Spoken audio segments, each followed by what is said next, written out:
Hey guys, Doug Aldrich here. I'm happy to be with you today. I wish I was in Japan, but I'm here in Los Angeles with my good friend William, and I'm going to show you some stuff off of the new Burning Rain Face of Music record.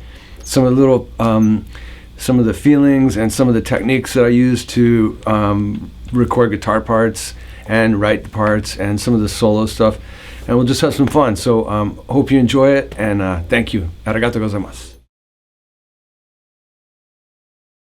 Hey guys, this next riff is a single note riff based off of the E string, and it's not as muted, it's more open. It kind of lets it breathe a little bit more. And you're going to use your bending on the notes, like. So the riff goes, it starts off.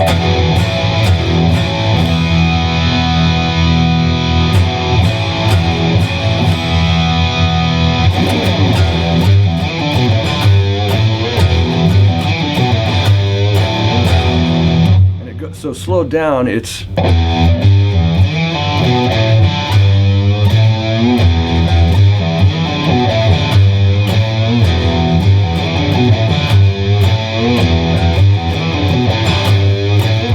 the cool thing is I'm hitting the open D, even though right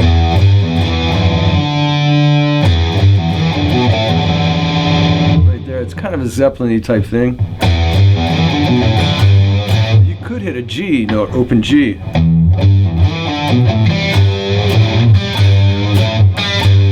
With a D.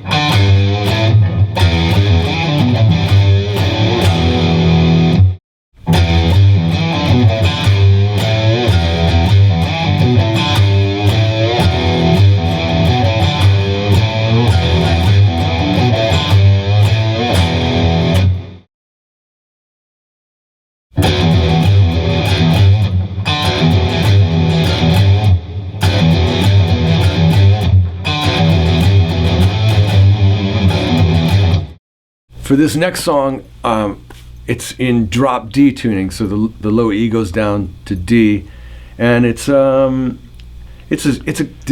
of interesting because now this one incorporates muting and open with single notes and chords.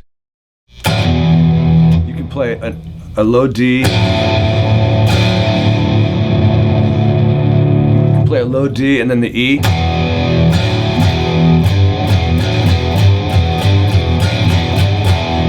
Cool that you can a technique you can use for writing some heavy riffs.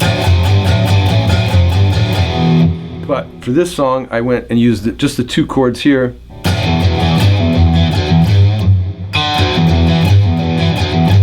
And I'm basically pulling this note. It's a G note because it's tuned down, and the length of time is about a quarter note long. So I'm going. That's an open D right there.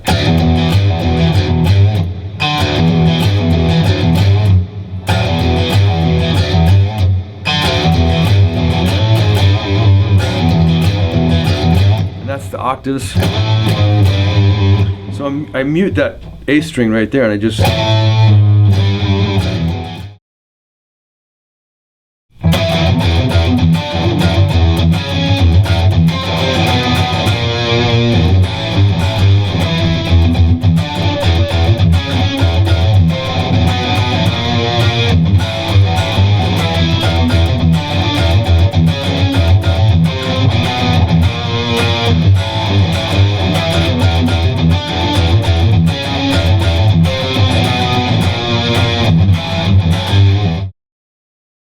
You notice me going like this with my hand because I was using it to mute it on this hand instead of this hand. It's just kind of interesting. I never even think about these things until I actually am asked to explain it.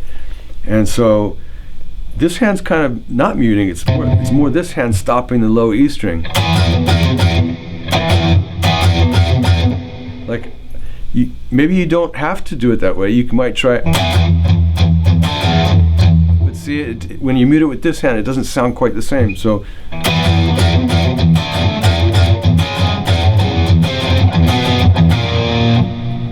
every time I wanted to mute it, Maybe that's the way to practice it.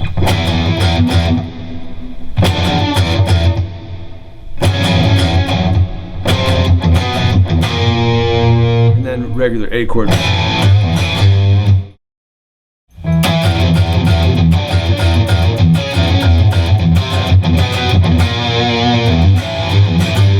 Second half of that riff, I'm actually muting it with this part of the hand. So it's muting with this part in the first half.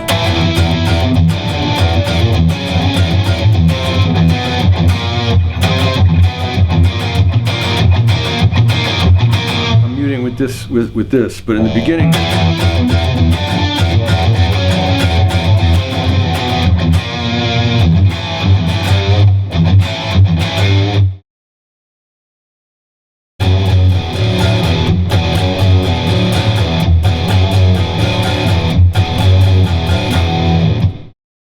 going open to the second fret and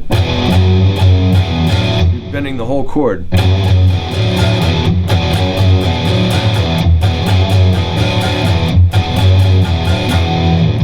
So there you go. I hope you like it.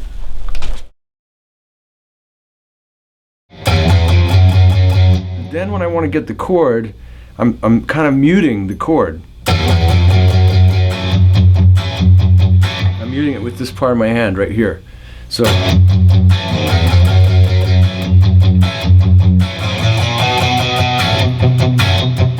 actually it's an old there's an old song by Bad Company, I won't tell you, but anyway, they use these blue chords, these blues chords. So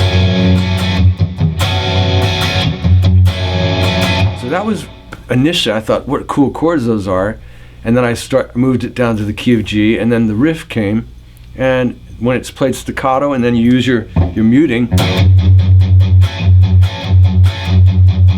Otherwise it sounds messy if you just go. There's no definition. You have to sometimes use the muting to help the definition.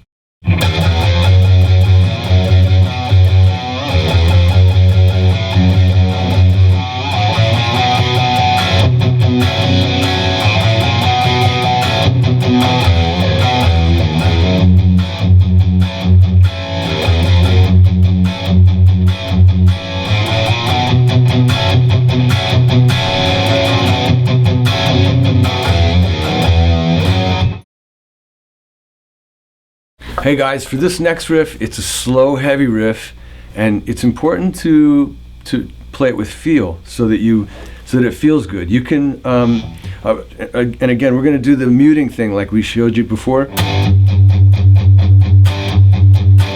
When you really want the chord to pop out, you unmute it, and then when you want to tighten it up, you use this part of your hand and you mute it, so it helps. Otherwise, it's just a little messy.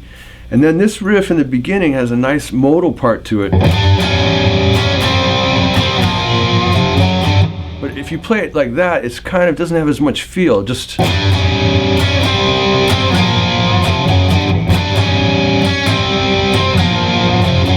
has no feel to it. So what we want to do is put a little bit of vibrato on it and a little bit of bending. So I've got some vibrato here, a little bend right here, so you get a little more feel to it.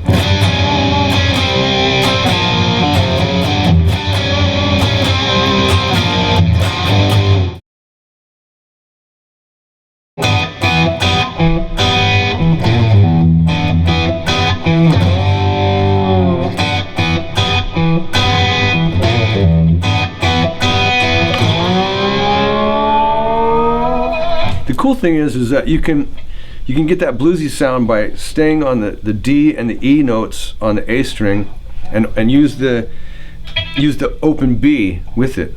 See my right hand?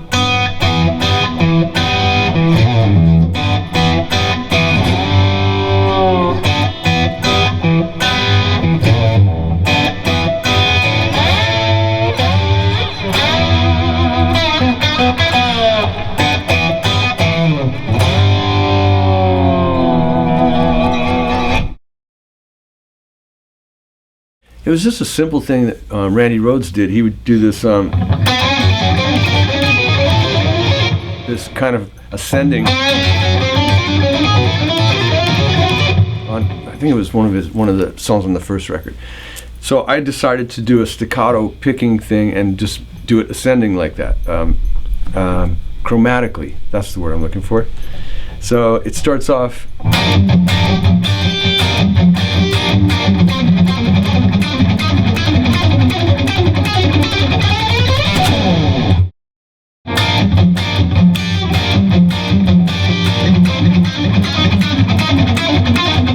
And this is just. And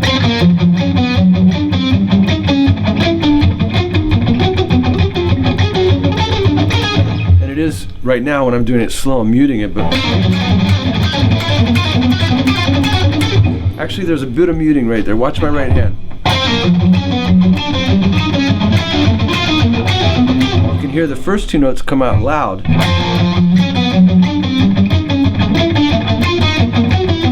This one, that one's muted.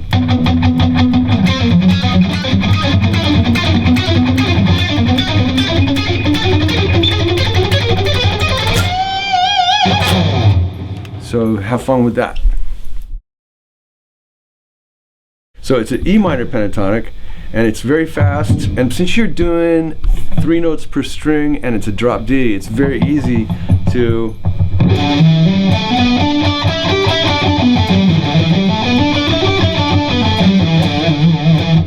Normally in E you would be.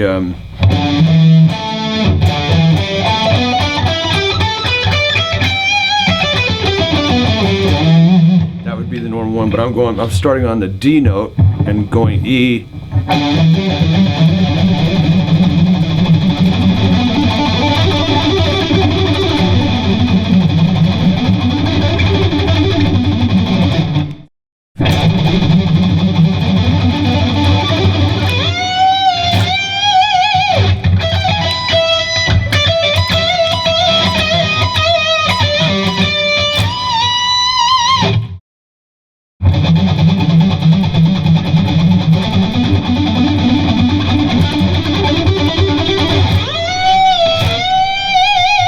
Goes right into a kind of a melodic bend.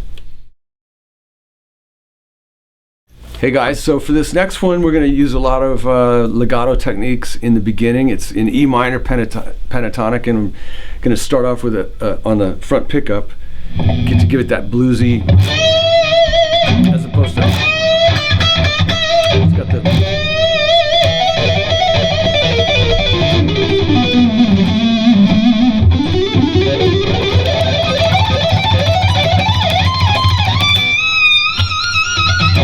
So that's the basic solo.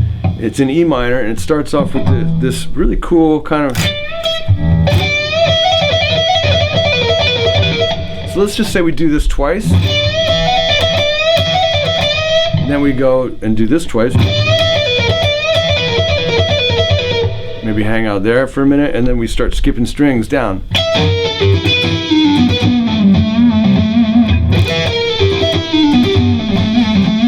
Do that really. So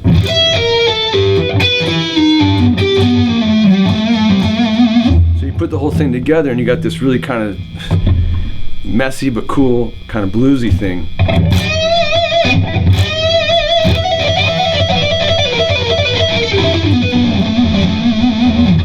And then you hammer on for the natural minor mode, and then I start going into a speed picking. And I go up from there.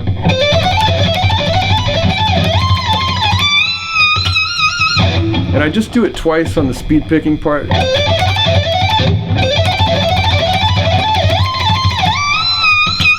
But it's a good exercise to practice going really slow.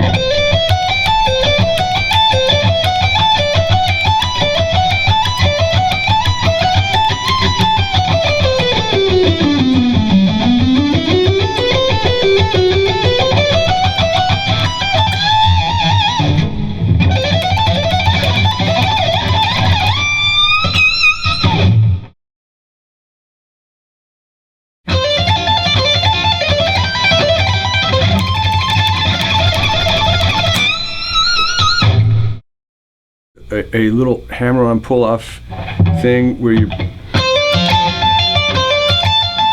It's a really good exercise, even if you don't do it double like that. If you just go, which is, I will say, that is a Gary Moore technique. He would a lot of times pick it all.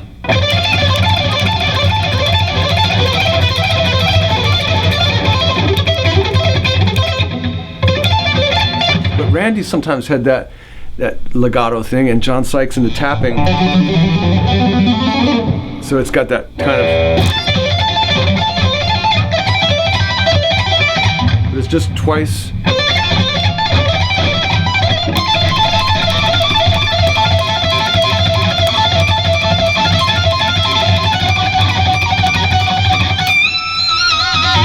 And that's the end. So I'm.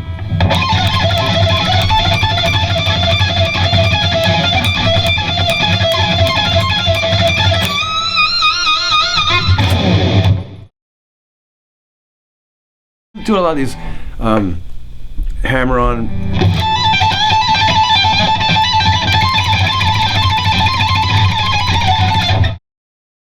And not making that slow.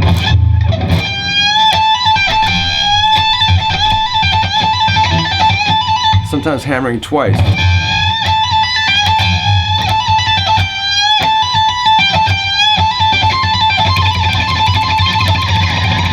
It's kind of a cheating thing that's just going down chromatically, descending chromatically. But then I come back right with a real overbend. So it's.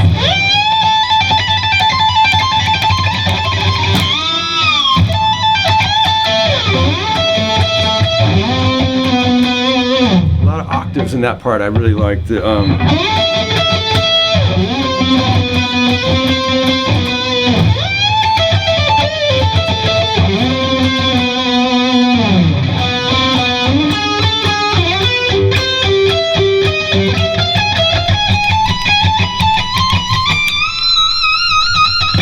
That's the end. It just goes up, starts off bluesy in the A blues scale.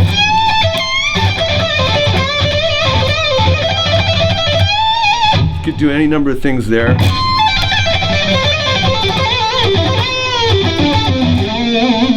And then when it gets to that E,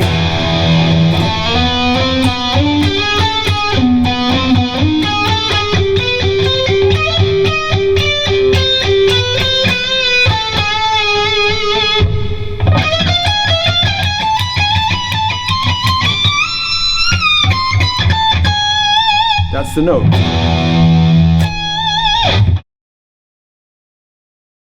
So it starts off.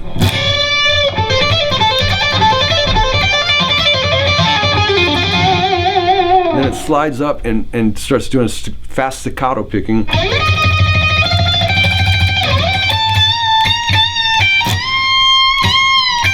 So it slides up. And that's something you can practice too on a scale, just hitting 4 or 8 notes per, 8 times per note.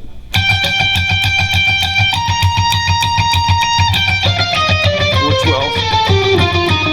Or 2.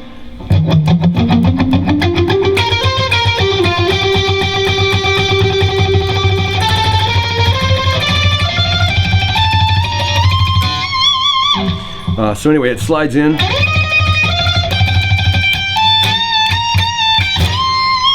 And goes to a melodic part, then it changes key. And right there I'm pedaling off the high G.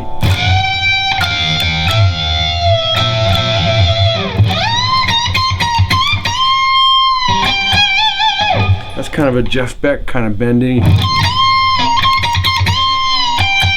Then it changes to A and does the same kind of pedaling off a high A.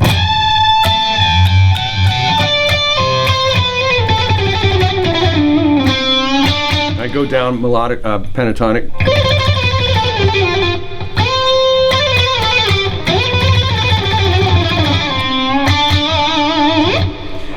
There's a couple ways you can do that, but I'd say starting with just going 4 notes per 4 picks per note.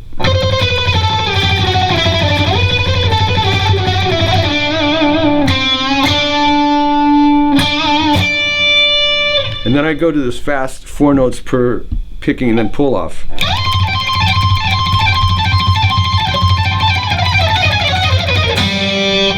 I hit the harmonic at the end, but it goes down chromatically, but it's 4. This is a thing I really like a lot, because it sounds like it's impressive in a sense that it sounds harder than it really is. It's or something I think I got from Randy Rhoads, maybe.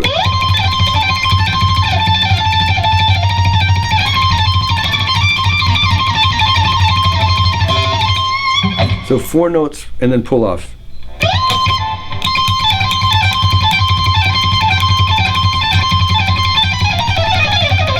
That definitely is a Randy Rhoads thing right there.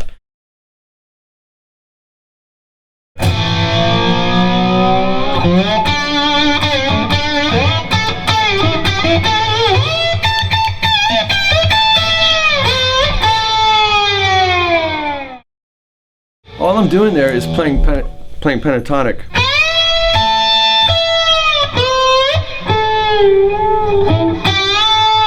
So it'd be like going.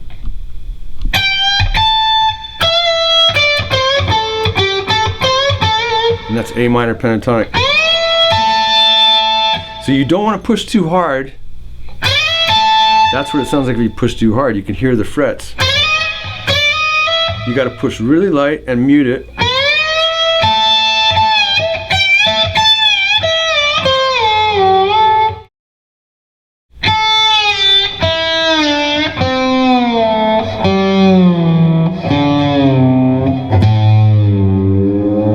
Is to just practice that pentatonic scale, or this one.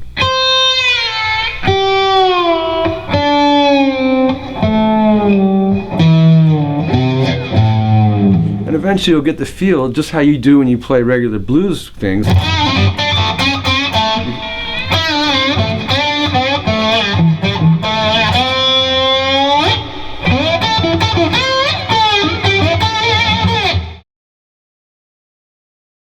So guys, I wanted to talk to you a little bit about some of the gear that I used and I mentioned in the article. I wanted to talk to you about this pedal, especially. It's made by Suhr, and it's called Analog Cabinet Emulator Ace is the thing. And basically, it's great for live, for kind of, you can replace the microphones with this box. You plug your amp into this box, and then it goes directly to the board, and you can do a little bit of EQing on it. And I ended up recording all the guitars with this. First, I would send it through a Suhr reactive load that you see back there by my amp. The amp hits that and feels like it's playing through a speaker, because the reactive load reacts the same way a speaker would. Then from there, I went into the Ace and directly into Pro Tools, and that's how I got all the guitar sounds you're hearing through a Marshall amp was plugged in. So this is the new reactive load that he uses, and with this you don't even need the Ace, but it's got cabinets built in, impulse response cabinets, Marshalls and Suhrs and different things, and you can plug in your headphones and practice with your 100-watt Marshall at night. It's amazing. This is my favorite guitar right here. It's a 2008 guitar that I got from Gibson for a Whitesnake tour, and I've played it a lot. It wasn't my main guitar, but I kind of fell back into it. It was like a backup, and I fell into it one day as I wanted to keep one of my favorite guitars at home for sessions, and I wanted to take this on the road with Dead Daisies. And I just fell in love with this guitar. It just sings and it plays amazing, and no other guitar I've got really has got everything all wrapped into this. So this is like my holy grail one. This other one here is my secondary backup. It's a 2006 that I bought a few years ago, maybe 5 or 6 years ago, and it's been aged and relicked. It looks really cool and feels great, sounds great. Same pickups. Only difference is it's got these are stock knobs. These knobs I took off of a 70s Les Paul. And then last thing I wanted to talk to you about was, for a lot of times for practicing parts and stuff, we're doing small rehearsals where, for example, with Burning Rain, Keith and I would go at the last minute into a situation where it's like, let's go rehearse. and wouldn't have time to maybe bring a bunch of gear, so I would bring, this is a signature pedal that signature mini amp. It's a mini amp that Baroni Lab makes for me, and it's a 100-watt amp all by itself. So all you need is this and a cabinet, and you can plug right in. It's got a really cool clean sound to it.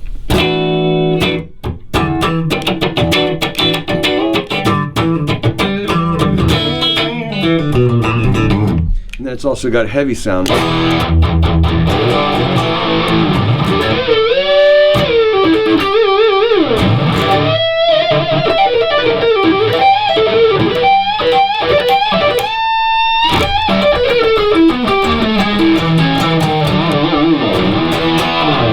So I just wanted to show you that pedal. It's pretty cool, and I want to say thanks to you guys so much for all your support. I really appreciate you, and I always love the opportunity to come to Japan, and look forward to seeing you soon. I wish you a happy rest of your year, and I hope that some of the techniques and things that we talked about will help you with your guitar playing. And if you have any questions, just call me. My number is, just joking. But I hope to see you again soon, and I'm glad to see you in Japan soon.